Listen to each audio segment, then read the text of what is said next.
Good afternoon and welcome to everybody who's joining us. I can see people coming in from the waiting room now. We're going to give people just another couple of minutes. I'm conscious that sometimes Zoom takes a couple of moments to get up and running. So just please bear with us for a couple of moments so we can make sure that everybody who wants to be here has a chance to be with us from the start. Thank you.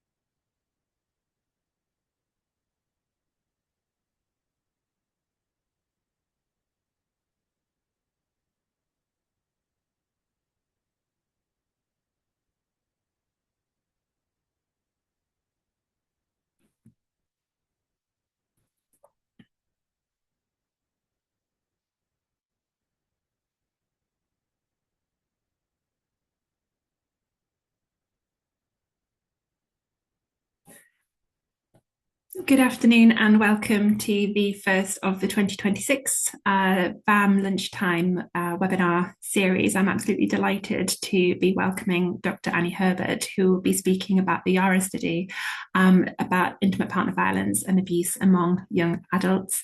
You're all so welcome here. We are following our usual format, so just a couple of minutes of housekeeping and introductions, and then I will hand over to Annie, who will talk through her slides.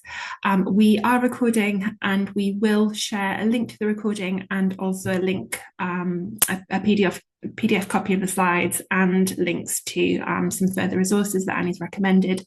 So everybody who is on the call or who has signed up today will receive those in the coming days.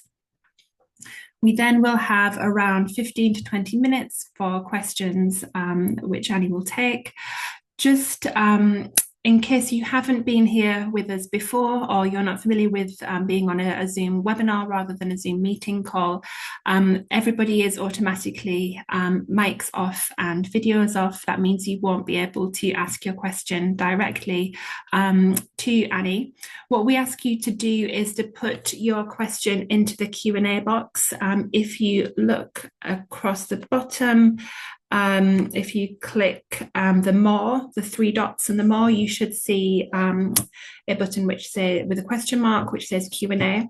If you pop your question into there, I'll be able to see those questions and I will put those to Annie during the Q&A session.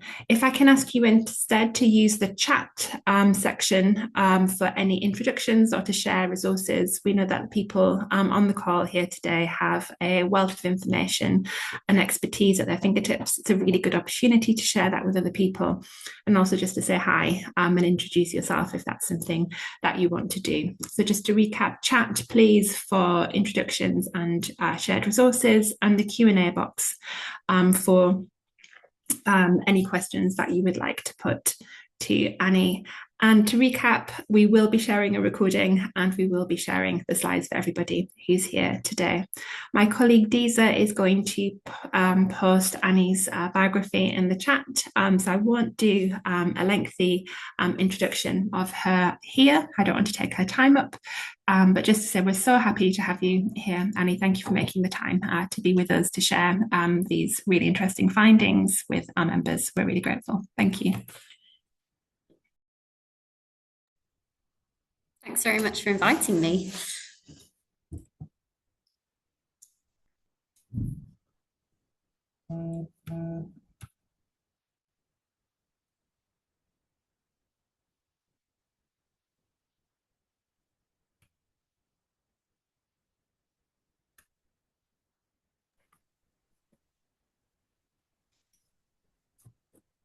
If you'd like to start, Annie, whenever you're ready. Or if oh, right. Sorry. I thought I was waiting for Flavia to put the so I am okay to share my slides. Sorry, I'd misunderstood earlier.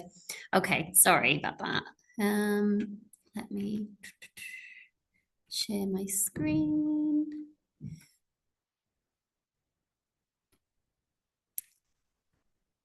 Oh, and then can everybody see that first slide? You're good. Yeah. Okay. Okay. Thank you. I feel very touched and intimidated that so many people have turned up today. So I'm Annie Herbert. I'm a research fellow with a stats and epidemiology background in Bristol Medical School.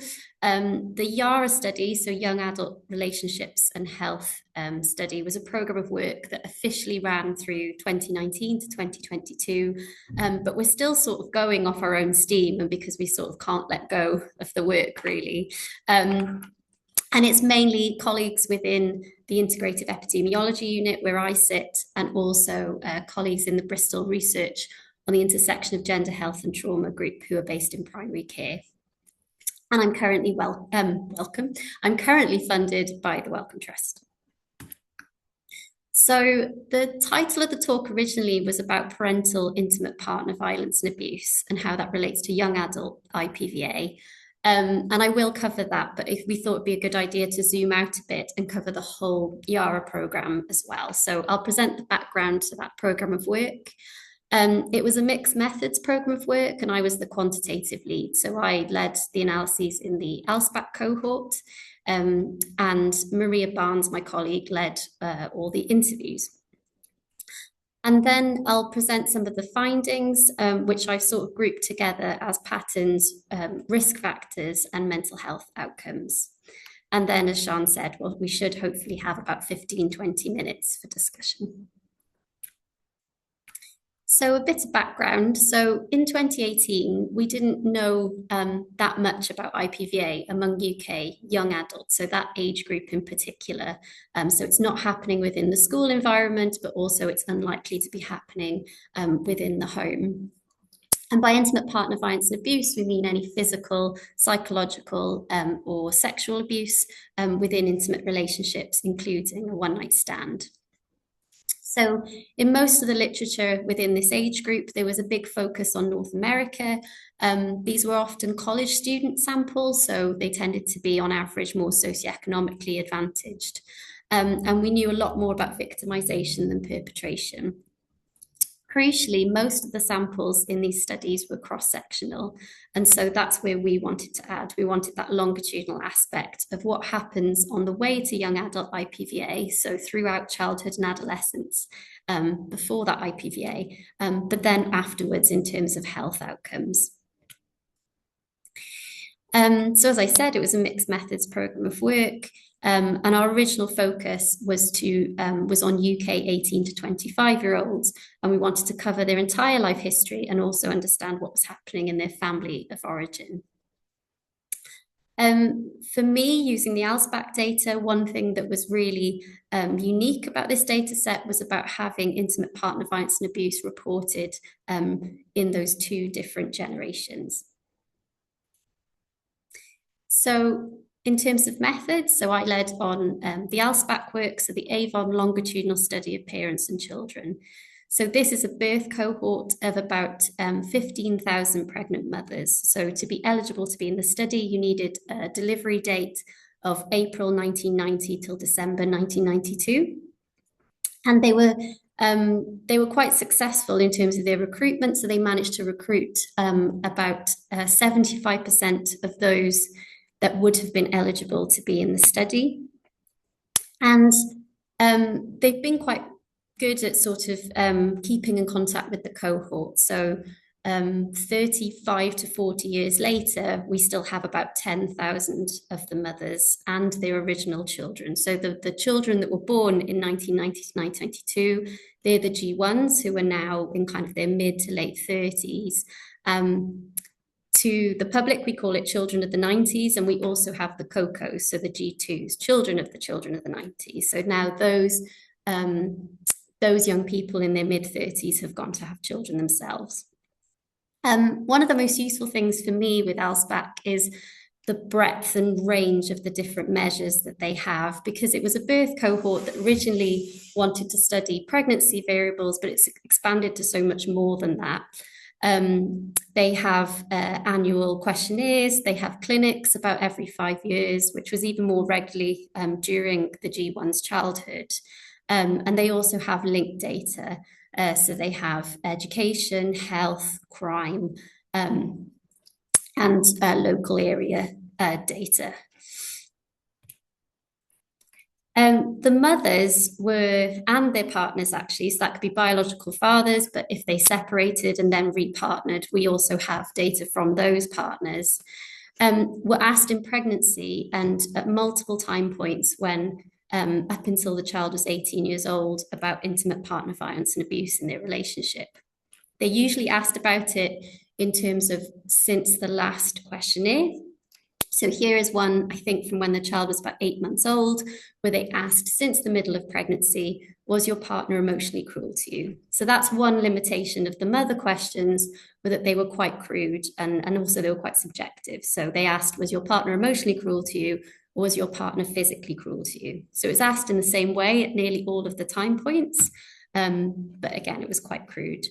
At age 12, they also asked a lot more detail. They asked about controlling behaviors and they also asked about sexual abuse.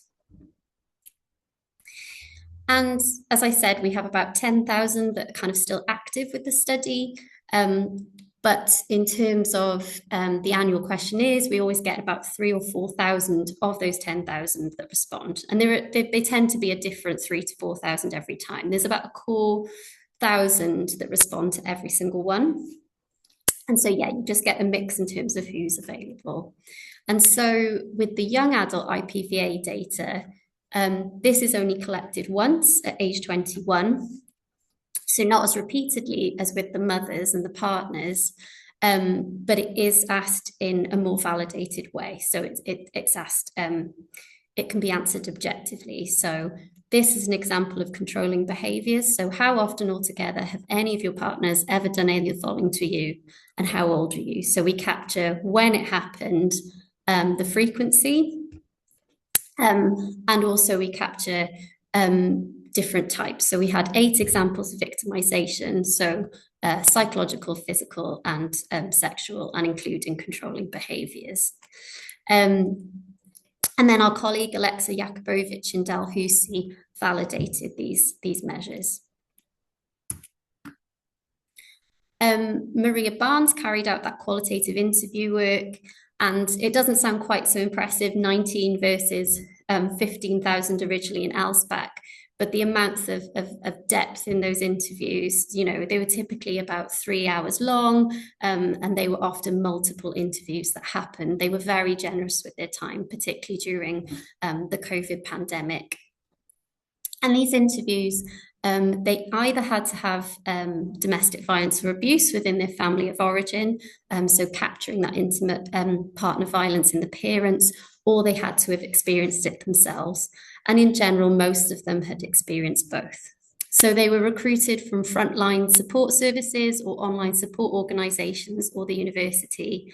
And the reason for this is because we wanted to make sure that they had some sort of mental health support in place after some quite full-on interviews. And we managed to get a range of ethnicity and sexual orientation. About a third of the interviewees had children themselves. There was one trans man and one trans woman that presented their views. We found that with the interviews, they tended to be, because of the way they recruited, they were more at the severe end of intimate partner violence and abuse in terms of their experiences. ALSPAC was representative of the general population at the time, which was slightly more socioeconomically advantaged than most of the rest of the UK.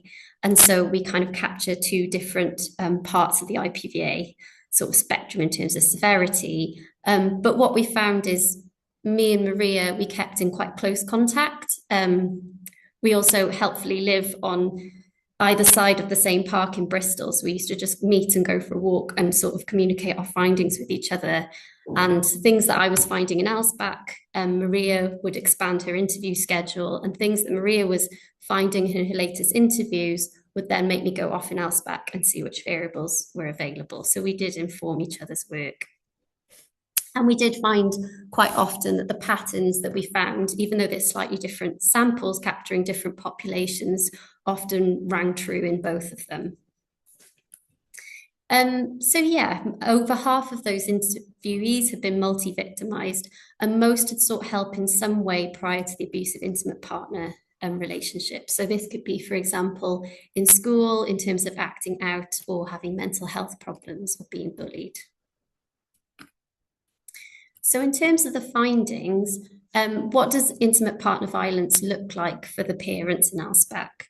Well, nearly half of the mothers reported psychological or physical IPVA at least once when their own child was aged 2 to 18.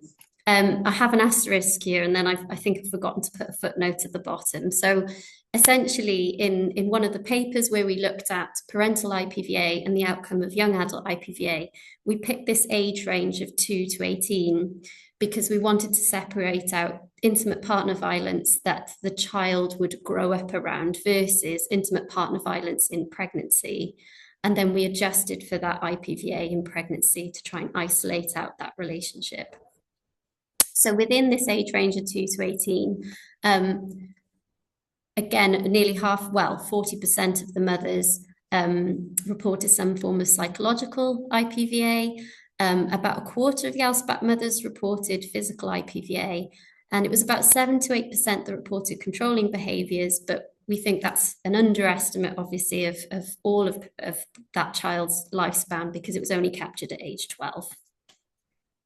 We also found that in those families, parental IPVA was also reported quite often in combination with child maltreatment. So luckily, across ALSPAC, there's been a lot of work done about capturing adverse childhood experiences. So that could be physical, emotional, or sexual abuse or neglect from the family and adults in the home, but also parental mental health problems, parental substance abuse, criminal conviction.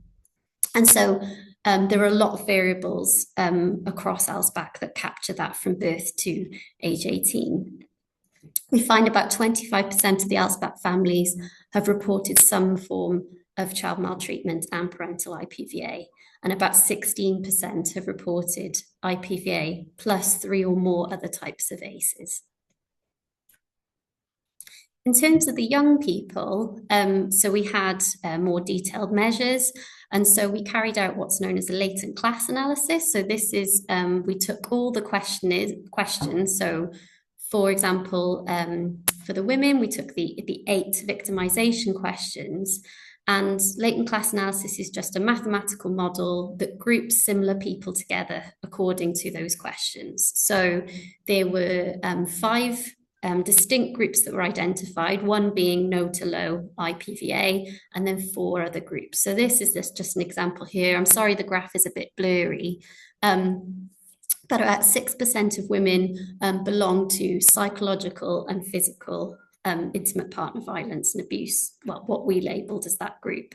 So you can see here that so this is the probability, and the darker the bar is the more frequent that type of intimate partner violence and abuse happens. So the first bars are different types of psychological abuse, so explicit and controlling, then it's different types of physical IPVA, and then it's different types of sexual IPVA.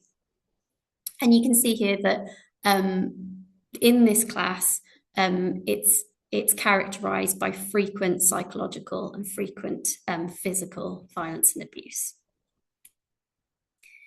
And then these graphs are just showing amongst those who have ever suffered victimization by age 21, what the distribution of those classes are. So I haven't bothered including the no to low intimate partner violence and abuse.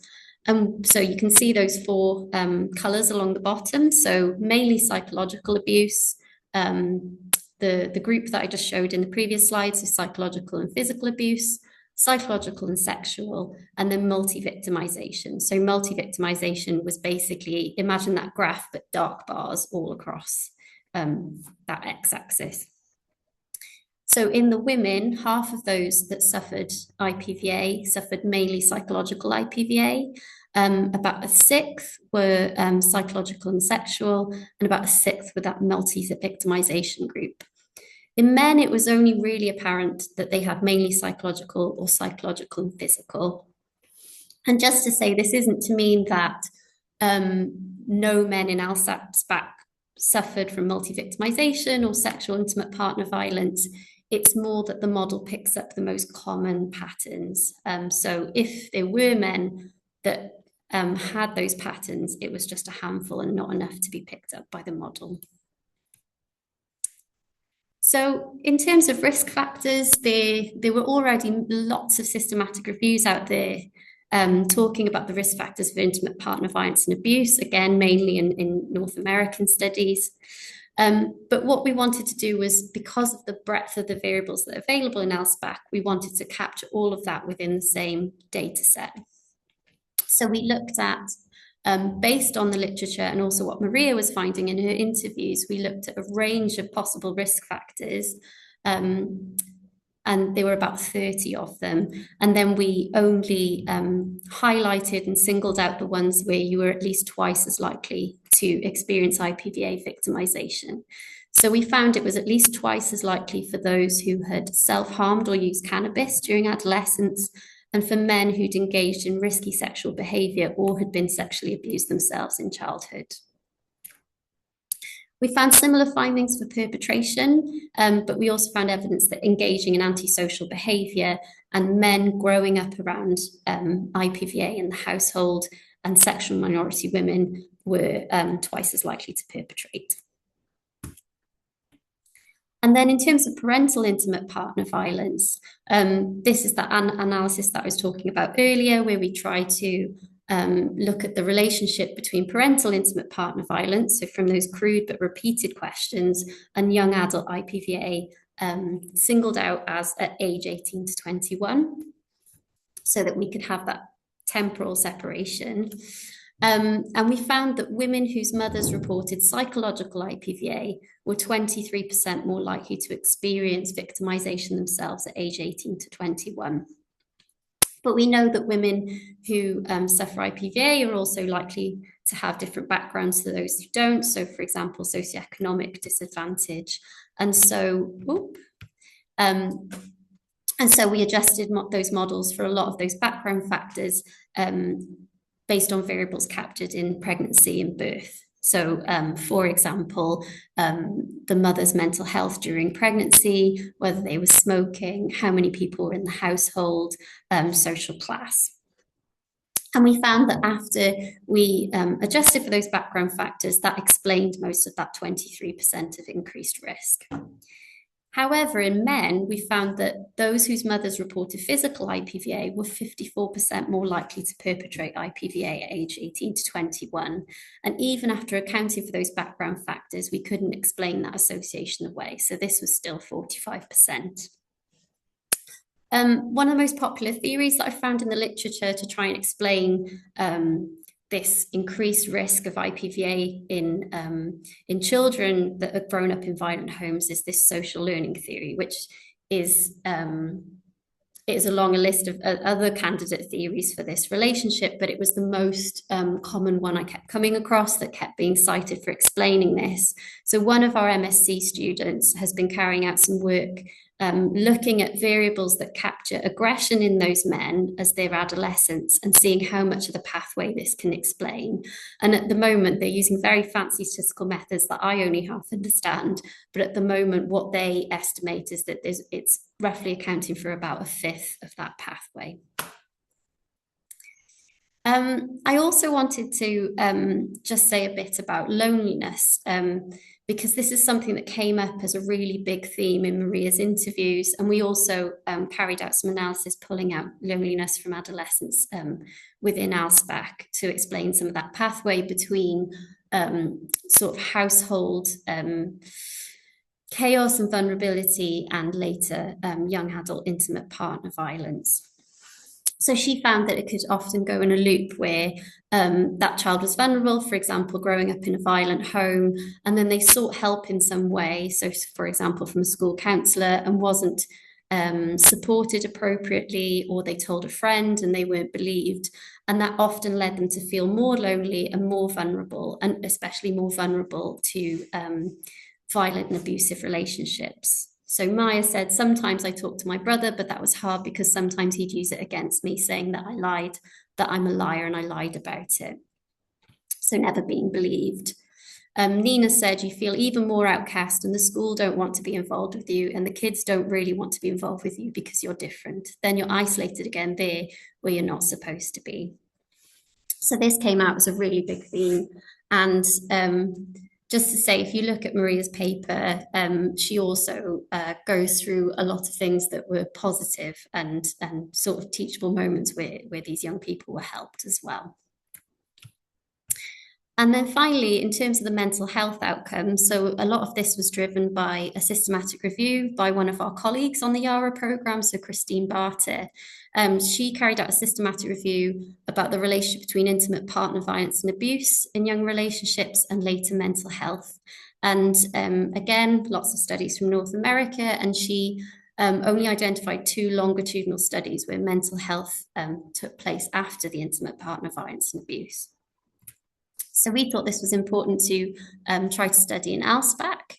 So here you can see that we've got the median. So these are depression scores. This is the mood and feeling questionnaire. So you can have a score, this is a symptom score from 0 to 26. And if you pass a score of 12, if you have a score higher than 12, you pass a threshold for going to see the GP for suspected depression. So you can see that the average scores were less than that. So they weren't at the threshold for going to see a health professional, but those symptom scores tended to be higher in those who were victimized at age 18 to 21 than those not. And then these scores were even higher in men who, if they were victimized, but also they'd grown up in a house where there had been intimate partner violence and abuse. But this higher score wasn't apparent in women. But we were really interested in whether intimate partner violence and abuse could be shown to causally impact that later mental health. So in this particular piece of work, we carried out lots of different types of analyses that made different statistical assumptions, because if they all pointed in the same direction, that's kind of stronger evidence for IPVA, either causally driving mental health or, well, sort of a stronger lack of evidence. If you have, 3 different types of analyses that all can't find an association in different ways, that can make you more confident about there not being that relationship. So this is an example of one of the analyses, which is called a difference in difference analyses. So here, so we've got men on the left and women on the right. The y-axis is a log mood and feeling questionnaire score, so that's symptom score. It's just log because the score is skewed, so it makes the modelling better. And what you can see is those dashed lines represent the period from age 18 to 21, so when we captured whether someone had been victimised or not. The blue lines represent those in the sample that were victimised in that period, and the red lines represent those that weren't. And what you can see is there's a difference in average depression score, but that difference is apparent even before the victimization took place. It could be that someone is more vulnerable to depression prior to the intimate partner violence and abuse, but it could also make that mental health even worse. But if that was the case, you would expect those lines not to be parallel. You'd expect them to fan out after age 21. And we didn't see this here, and we also didn't see much evidence for relationship in our other types of analysis either. So we decided from this paper, on balance, we couldn't find evidence that intimate partner violence and abuse in young adulthood drives later worse mental health, at least by age 23. So it could be that that worse mental health manifests later. And we also had to be really careful about the messaging of this paper, because we didn't want to say that IPVA doesn't matter for mental health. It's just that those people who've been victimized are already very vulnerable, and their mental health already needs, they already need some support further earlier on in their childhood. So to summarize, in both generations, psychological abuse was extremely common. In both generations, it was very rare to experience intimate partner violence and abuse without experiencing at least some kind of psychological abuse as well. Women were most likely to experience this frequent multi-victimization. Men who grew up around physical IPVA in their family of origin were more likely to perpetrate as an adult. And those victimized or who had perpetrated were more likely to show signs of vulnerability that went right back through to their childhood, including loneliness and poor mental health. So that just leaves me to say thanks to the rest of the YARAH study team that have been brilliant to work with, and our colleague Alexa Jakubowicz over in Dalhousie. Policy Bristol helped us write up a policy briefing that summarised all these findings for those in government and services. And we had lived experience partners that fed into what we should be looking at in the YARAH programme and also interpreting the findings. And then I want to finish just by saying thank you to those who took part in the interviews and all the families who originally took part in LSPAC and are still engaging with the study. And then this is my final slide, which is if you want to know more about LSPAC, there's a link here. The YARAH website is still going. We're still adding things to it. So we have that policy briefing, all the academic papers that I've mentioned here. And then kind of non-academic outputs, like, for example, we've taken part in a podcast. And yeah, my contact details we'll have a discussion now, but if anything else comes up for you after the session, I'm very happy to chat. Thank you. Leave that there. Great. Annie, thank you so much for making some very fancy stats feel very accessible to a non-specialist audience, well, a non-specialist host anyway. So I'm not going to speak for everybody who's on the call today, who may be also very good statisticians as well. You mentioned the policy briefing. Somebody has asked whether that is also available. We'll make sure that comes out with the slides. But I wonder if you are able just to speak to some of the recommendations that have arisen from these analyses. Yeah, so a lot of the quant work, I guess mainly helped us to understand the patterns a bit more. And I think a lot of the recommendations more came out of the qualitative interviews and how they said about, there's one paper in particular about their interaction with services and with institutions. And so our recommendations were about not always, but the lack of kind of trauma-informed training in these services and institutions. We talk about in the policy briefing kind of examples that they talked about or where they could have been helped or where they managed to be helped for their intimate partner violence and abuse. One thing that was found was intersectionality was quite an important theme in terms of seeking help and being dealt with appropriately was harder for those that were in an ethnic or sexual orientation minority group, or for example had a disability, and particularly if they had both, and also the sex education and about safe relationships didn't feel accessible to those who, for example, were a sexual minority. So we made recommendations in that respect as well. I'm trying to think what else. Yeah, I think we also made recommendations about how kind of just in the general ACEs perspective, kind of how ACE prevention has potential benefits, you know, for lots of things. But what this work really showed is that vulnerability goes way back, and how that could spill out to have lots of other benefits as well. Yeah, I think the two things that really stood out for me were your finding about the exposure to intimate partner violence and abuse, and that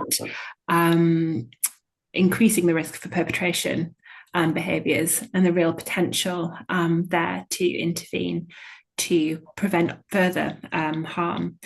And also the finding that you couldn't confidently talk about IPV as driving later mental health problems. I think we've become very used to talking about the bidirectionality of the association between mental health and domestic abuse, and that being a causal relationship. And I think you're kind of pointing to something, maybe, you know, we need to be a little bit more subtle in how we're talking about that. I wonder if you want to reflect on that further. Yeah, I think Yeah, it was definitely we talked round and round about all the different analyses and what it kind of showed on balance, and we were quite happy with what we decided in the end, but we thought, oh, this is going to be really hard to talk about as well. Um, I think also because it's there's all these caveats, like it was depression scores, and in the 2 years after intimate partner violence and abuse, we carried out lots of sensitivity analyses and it all still sort of held up. But I think what would be good is, and I think that is some work that we've proposed that a mini project student does, is the good thing with LSBAC is we have about 10 or 11 repeated mental health measures and kind of seeing that trajectory and how that changes. And also because mental health is represented by so many things other than depression symptoms. So I suppose it's sort of part of the picture, but we haven't looked at all of it. Yeah. Yeah.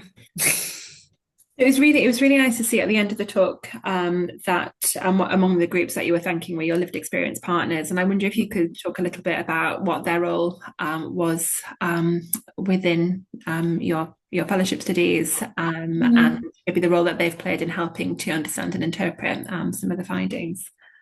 Yeah. So we had two people in particular that we kept in contact with quite regularly. They definitely had very different backgrounds and brought very different perspectives to the program of work.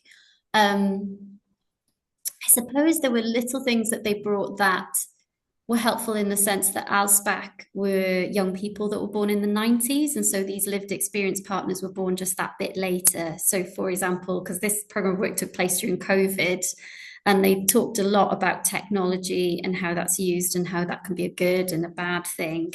So a lot of the time they brought up things that I suppose helped us be a bit more wary about how we talked about the findings. So there were some things that we just couldn't capture in LSPAC, but it was just being aware of that we couldn't get all the full story. Like tech abuse, for example, we just don't really. I mean, we have that question that says, texting and finding out where you are and what have you, but it doesn't capture about, social media has been used and abused so much, more in these later generations. One of them helped to co-produce a graphic, which is so on that website link, that's also there, that we then use to communicate the findings to the young participants who took part in the interviews so that they could find out what happened with their findings. So they were really helpful with that because they were saying, if I was a participant, I would care about this result, or this is what I would want to know. So they really helped us narrow down what to report. And I think the other thing that you spoke about just briefly at the beginning was this interplay between you and the qualitative researcher. And I think oftentimes we have a tendency to kind of we do the quant and then we do the qual to help understand it later, or maybe we do it the other way around. But it's something about that. I've lost the word, but doing those two things in parallel and being able to kind of learn in real time from one another. Are you able to talk a little bit about a change that you made in the analysis as a consequence of those conversations, or vice versa, a change that your colleague made? Yeah, I think Maria's interview schedules, because the first paper that I did on my side was about the risk factors. So that meant that Maria, once those analyses came out, Maria expanded her interview schedule, because she started from a point of kind of asking about the family of origin and, so tell me about school or what have you. But then she made a point then of asking about substance use and why and that kind of thing based on what came out of my work. Her work that looked at kind of not being listened to and loneliness, that's when I went back to, and thought, right, where have we got loneliness and also things like school engagement?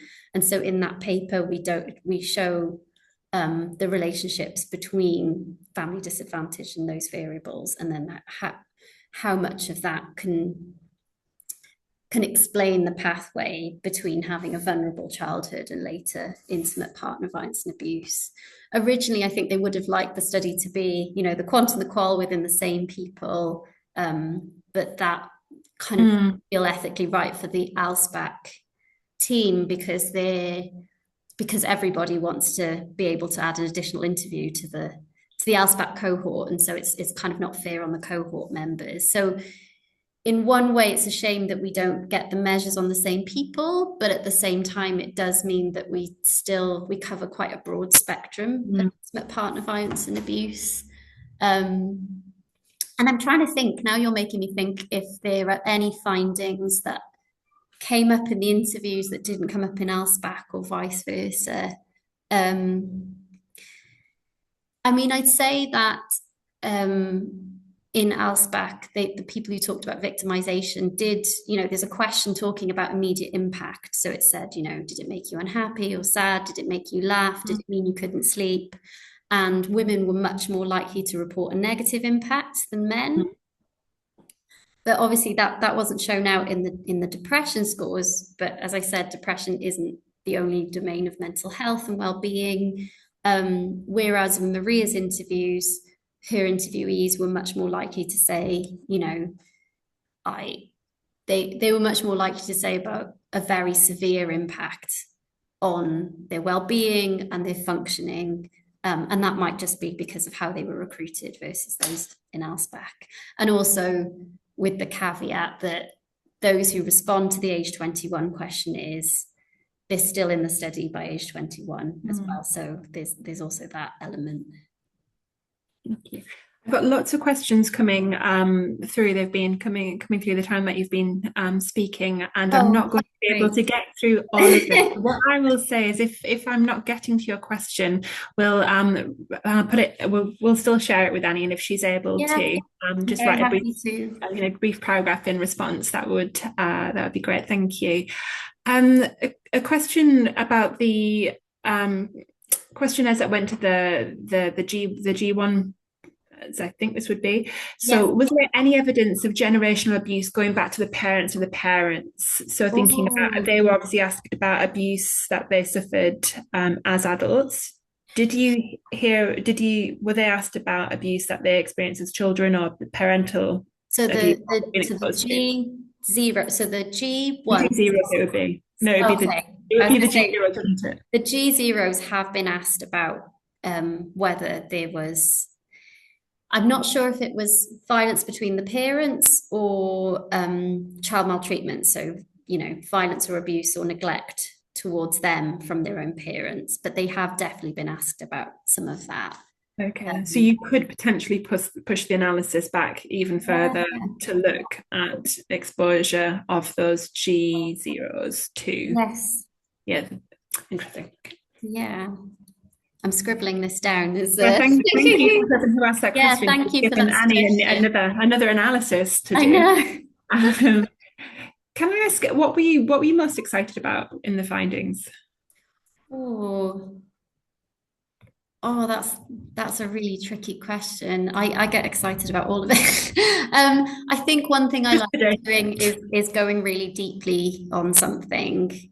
So, for example, with the mental health analysis, I like that we've done a lot of different things and then finding out then what that all points towards. Or, for example, I wasn't surprised to find a relationship between parental IPVA and young adult IPVA, but I couldn't have predicted that we would have found something with psychological IPVA and victimization in women that would then be explained by background factors. But for the male pathway, this wasn't explained away. And so I'm kind of excited about the work that our MSc student is doing because, we get to understand it even better then. And we would love to, I don't think we have looked, and I don't think this is entirely available, but I think I'd really, if it had been available, I would have liked to look more into gender attitudes. If that could have been captured through adolescence. And to my knowledge, it isn't available in other UK data sets, at least at the same time as also having two generations and good measures of IPVA. Lovely, thank you. So if anybody still needed convincing about the importance of doing sex stratified analyses rather than just staying for sex and gender, then yet another important reason to do that, because those differences were so very apparent. That is all we have time for, I'm afraid. Our Q&A time has gone really quickly. We have got our next webinar is coming up in February. I don't think the details have appeared in the chat yet, but we will make sure that we circulate those along with the recordings, the slides, the policy briefing, and some more resources as well. Quick question in the chat: do we have permission? Do people have permission to share the PDF slides with colleagues? Yeah, that's absolutely fine. Yeah. Lovely. Please do. Thank you very much. Thank you so much, Annie, for a wonderful, clear and informative presentation today. It's been great to have you. And thank you everyone for joining us today. We're so glad you could be here, and we hope to see you again at our next event in February. Take care, everybody. Thank you very much.